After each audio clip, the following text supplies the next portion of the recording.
Olá, bem-vindos. Esse é mais um vídeo do nosso canal Parasito Ambiental.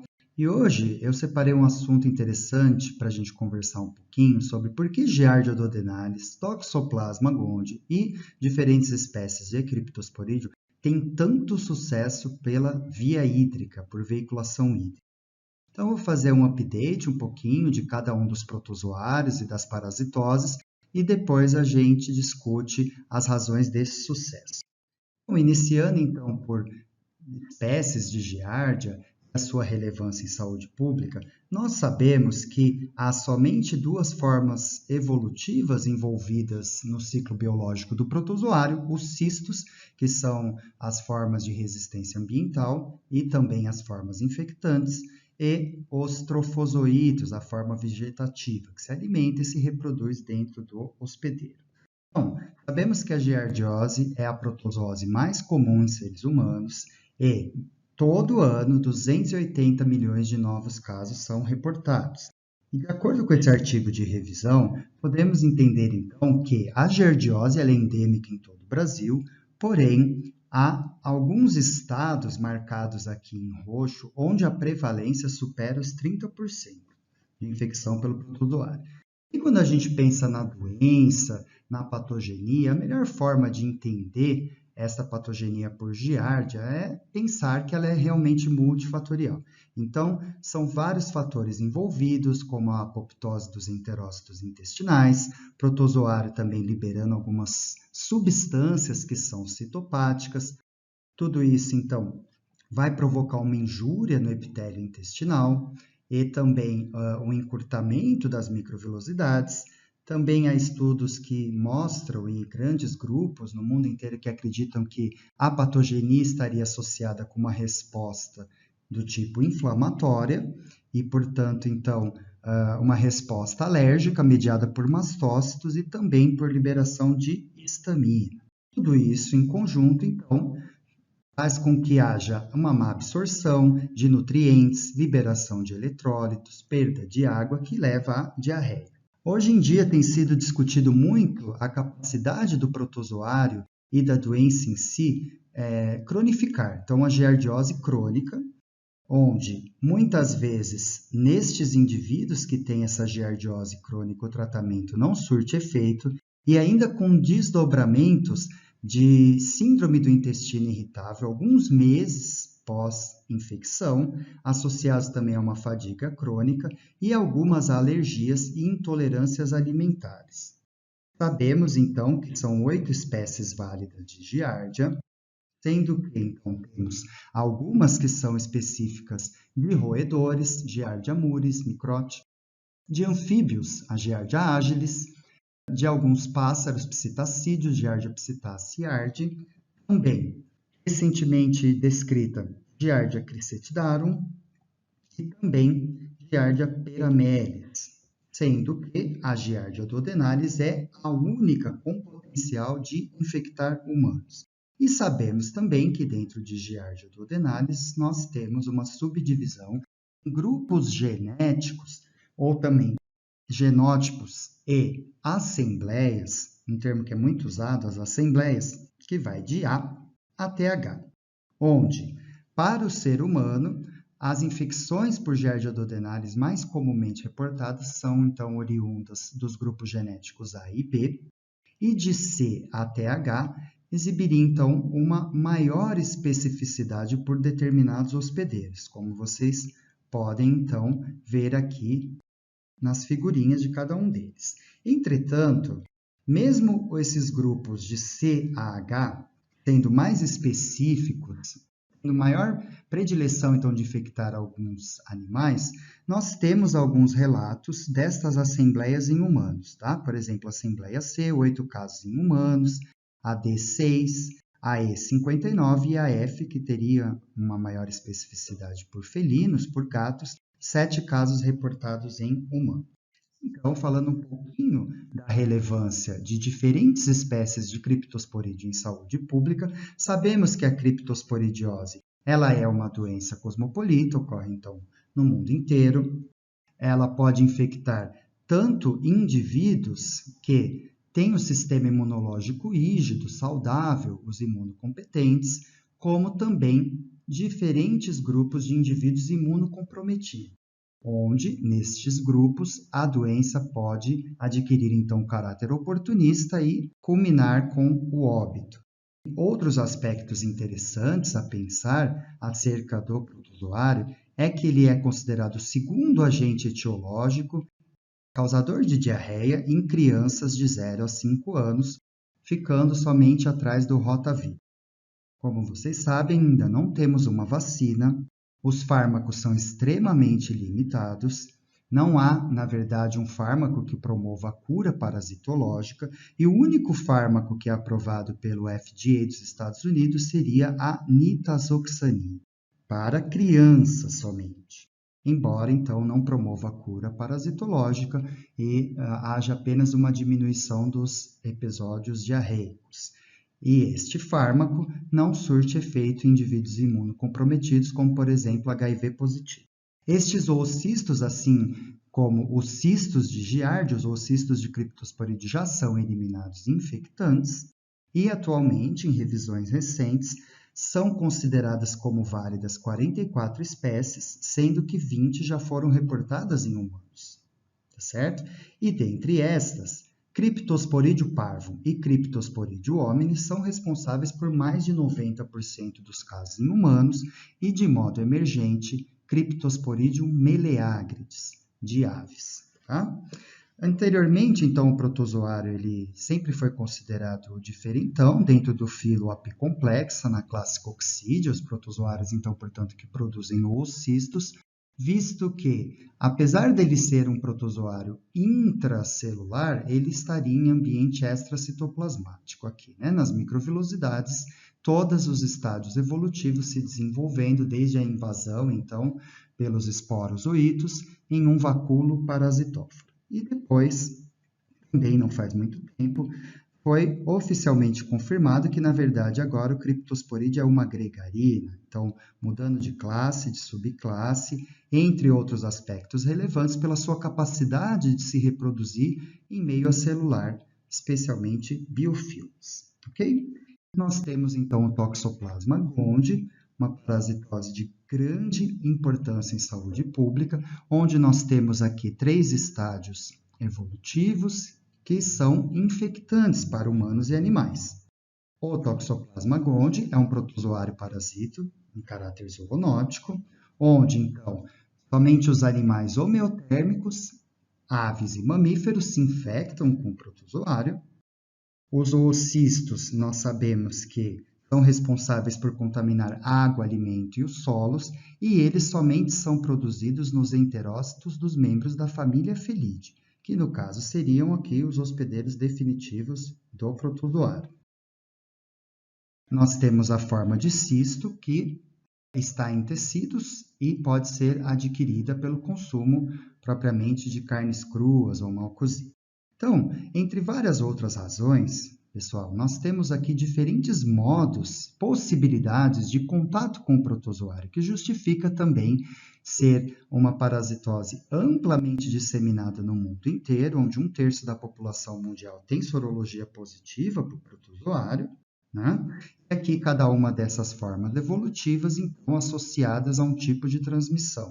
Por exemplo, os taxoídos, que são presentes em líquidos, em fluidos corpóreos, e também responsáveis pela toxoplasmose congênita, quando eles infectarem uma gestante previamente soro negativo, então, estando gestante na prima infecção, estes taxoídes conseguem atravessar a barreira transplacentária e atingir o feto. Aí nós temos também, como eu já mencionei, a ingestão de cistos teciduais, que está associada à prevalência em alguns países do mundo com os hábitos alimentares, consumo de carne crua, mal cozida, quibe cru, como exemplo.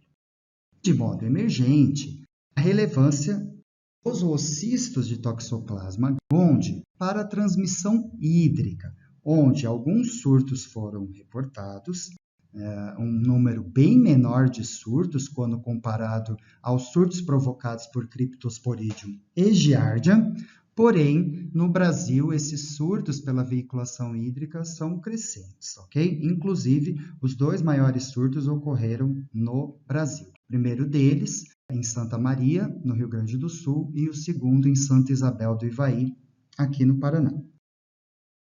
Dentro desta temática da relevância em saúde pública, nós temos que também, assim como o criptosporídeo, em alguns hospedeiros ela pode exibir um caráter oportunista, não seriam somente os portadores do vírus HIV, e aí teria um tropismo então pelo sistema nervoso central, provocando uma encefalite.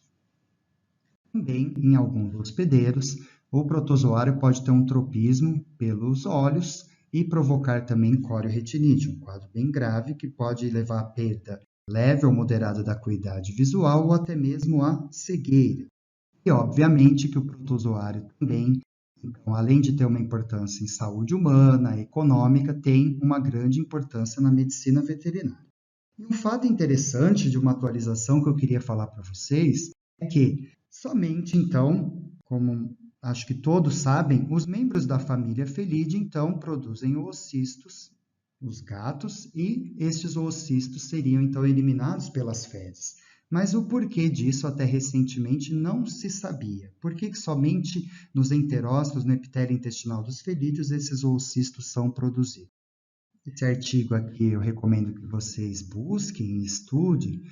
Ele comprovou que somente os felinos, então, eliminam esses oocistos e, portanto, o ciclo sexual, né, a reprodução sexuada do protozoário ocorreria somente nos membros dessa grande família. Determinantes genéticos era desconhecido porque seriam os únicos hospedeiros definitivos. Eles conseguiram, então, esse grupo, um artigo bem interessante, definir os mecanismos que fazem com que haja essa especificidade do protozoário e, portanto, o desenvolvimento da etapa do ciclo sexual em felino. Então, eles conseguiram comprovar a quebra da barreira de espécies, fazendo um resumo para vocês, e conseguiram, então, fazer com que o ciclo sexuado ocorresse em modelos murinos. Então, como que isso se deu? Bom, sabe-se que os únicos mamíferos que não têm atividade desta enzima aqui, que também chama já atenção aqui no artigo, a delta 6 desaturase em seus intestinos, seriam os felídeos, a ausência, então, desta enzima. E também descobriu-se que ela é necessária para a metabolização de quem? Do ácido linoleico. Portanto, como não há atividade dessa enzima, os felinos têm um excesso sistêmico deste ácido. E aí, os pesquisadores, então, inibiram a ação desta enzima e também suplementaram na alimentação desses animais com ácido linoleico. E aí, o que eles conseguiram ver? Houve, sim, a ocorrência do ciclo sexuado nestes animais e, após um tempo, eles eliminaram os cistos nas fezes. Então, aqui é uma microscopia de contraste de interferência, aqui pela autofluorescência em luz ultravioleta desses oocistos, que pode ser usada para fazer um pré-screening da amostra, tá certo? E a confirmação, então, tem que ser feita por biologia molecular, visto que outros protozoários também, em suas formas de oocistos, também exibem essa característica de autofluorescência, e aqui também por imunofluorescência. Estes oocistos, então, que foram eliminados por murinos, foi uma grande descoberta, conseguiram infectar outros murinos. E uma diferença é que eles não são tão resistentes quanto os oocistos que são eliminados naturalmente pelos felinos, ao cloro e ao ácido sulfúrico a 2%, certo? Então, é bem interessante, aí depois os pesquisadores, na discussão do trabalho, abordam tópicos de como isso poderia ser usado nos estudos futuros, até mesmo a proximidade do ser humano com os felinos e poder usar um outro modelo murino e outras constatações bem interessantes. Bom, então, falando da relevância da transmissão hídrica, já mencionei que quando a gente compara Cryptosporidium giardia e Toxoplasma, obviamente que não somente aqui na América Latina, mas no mundo inteiro, a maioria dos relatos é realmente por Cryptosporidium e giardia.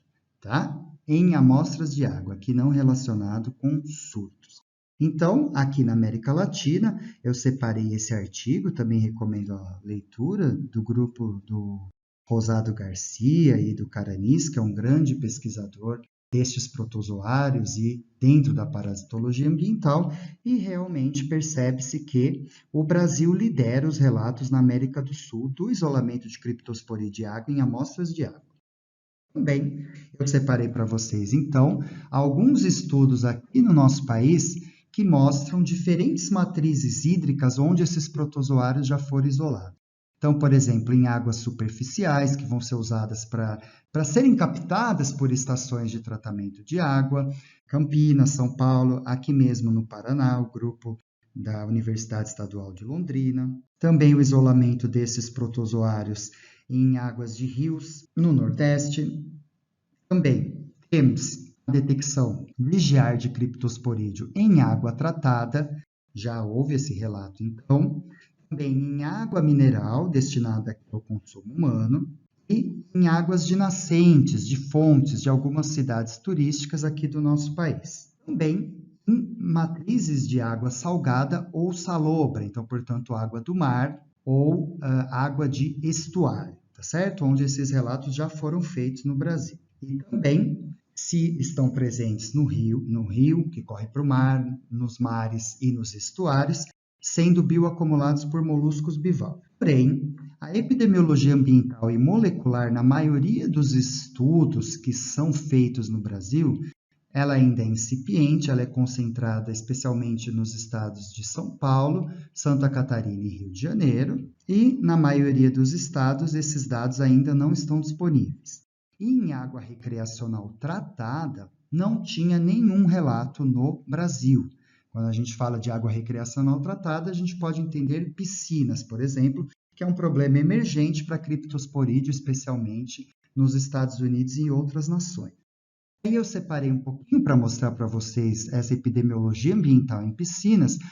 Os países do mundo onde criptosporídeo de giardia já foram, então, isolados de águas de recreação. Por exemplo, aqui na Bélgica, nesta cidade, aqui a detecção de giardia criptosporídeo e também de esporos de microsporídeo, tá? Em Paris, na França. Aqui também de ambos os protozoários na Itália, na cidade de Palermo, na Holanda, e alguns estudos que conseguiram, então, caracterizar molecularmente ambos os protozoários em águas de piscinas, em Pequim, na China, e aqui nos Estados Unidos, na cidade de Geórgia. E no Brasil, o primeiro relato, então, em piscina, então, foi feito no ano passado, de quê? Da detecção de Cryptosporidium, Giardia, e o primeiro relato em água recreacional tratada de Toxoplasma gondii no mundo, onde aqui, então, como eu mencionei na introdução deste vídeo, Giardia duodenalis da Assembleia A foi a que foi detectada nas piscinas, Cryptosporidium spp e Toxoplasma gondii, fazendo aquele screening por autofluorescência e confirmação por ferramentas moleculares. E aqui alguns fatores de risco em algumas dessas piscinas. Para finalizar, eu gostaria de conversar com vocês por que então será que há tanto sucesso dessa veiculação hídrica, em primeiro lugar, né, para Cryptosporidium, seguido de Giardia e também de Toxoplasma.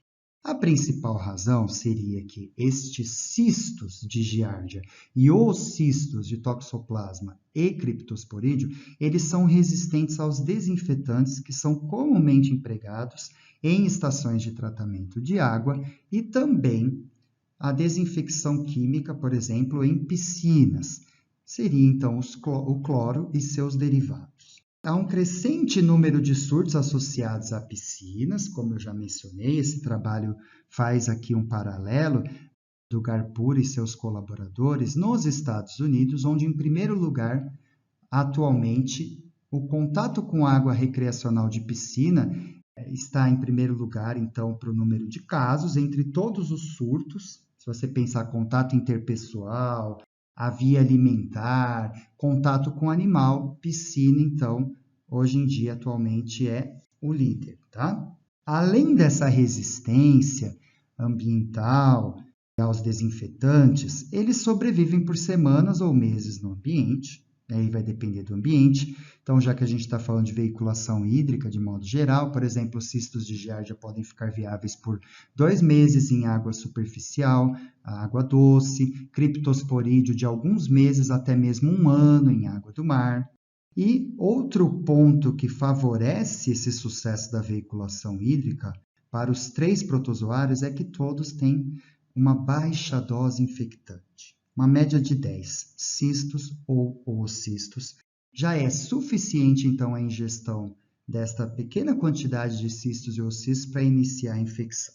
Além disso, alguns desses protozoários, por exemplo, o criptosporídeo, eles podem transpor as barreiras das etapas de onde? Do tratamento de água. Então, os cistos de criptosporídeo, eles têm uma capacidade de compressibilidade e aí eles podem, então, se comportar como partículas de uma média, né, de 4 a 6 micrômetros, se comportando com essa compressibilidade, então, para uma partícula de 2 a 4 micrômetros e evadir, ultrapassar a etapa de filtração das estações de tratamento de água, e aí a etapa, né, de cloração não surte efeito algum, e esses oocistos podem, por exemplo, ser distribuídos em massa para a população. E isso aconteceu no surto de Milwaukee e em alguns outros surtos reportados na literatura. Tá? Outro ponto interessante que justifica esse amplo sucesso seria que há uma grande quantidade destes oocistos e destes cistos que são eliminados por hospedeiros parasitados. E aí, então, nós temos uma contaminação fecal da água por diferentes vias, quer seja quando esses ciclos são considerados circulando de humano a humano, então, portanto, antroponótico, ou quando envolve animais em ciclos zoonóticos. E aí, para finalizar, eu coloquei aqui para vocês cada uma dessas formas evolutivas infectantes e de resistência ambiental. Então, hospedeiros parasitados com Giardia duodenalis podem eliminar aqui até 10 a 7ª potência de cistos por grama de fezes. Por criptosporídeo, de 10 a 9 a 10 a 10ª de oocistos de criptosporídeo e para toxoplasma até 10 a 9ª oocistos. Tá? E um detalhe interessante é que se essa infecção for oriunda da ingestão de cistos teciduais, então, portanto, contendo os bradizoítos, o número de oocistos é maior, podendo chegar aqui até 10 a 9ª, tá? Bilhão. Então é isso, pessoal. Espero que tenha servido para pensar o porquê que tem tanto surto, alguns fatores bem relevantes, um elevado número, né, uma grande quantidade de cistos e oocistos que chegam no ambiente, sobrevivem muito tempo no ambiente, relatos de surtos são crescentes, especialmente a cloração, gás cloro, né? Cloro e seus derivados não têm efeito nas doses empregadas em piscina e também aquelas em estações de tratamento de água, podem transpor sim algumas barreiras, a dose infectante